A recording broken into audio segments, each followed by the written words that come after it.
GPN news network, Geo Pakistan کے لیے۔ خبر شامل کریں گے جہلم سے، جہاں نوید قریشی سابقہ جنرل کونسل اور city president P T I Jhelum نے 6 ستمبر کے حوالے سے G B N T V سے خصوصی گفتگو کرتے ہوئے کہا، آج کا دن یوم دفاع کا دن ہے اور یہ دن ہمیں شہداء کی یاد دلاتا ہے جنہوں نے پاکستان کے لیے لازوال قربانیاں دیں۔ بسم اللہ الرحمن الرحیم۔ سب سے پہلے میں جی پی ایم ٹی وی کا شکریہ ادا کرتا ہوں اور 6 ستمبر یوم دفاع کے دن کے حوالے سے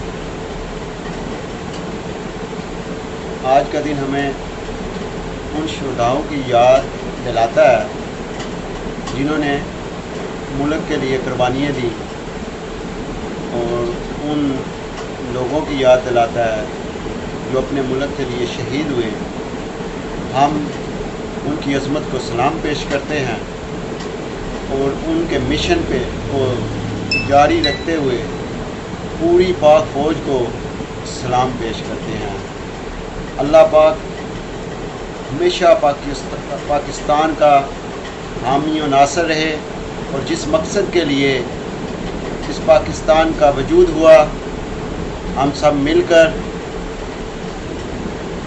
اس کے لیے کوشاں رہیں اور پاک فوج کا بازو بن کے ان کا ساتھ دیں۔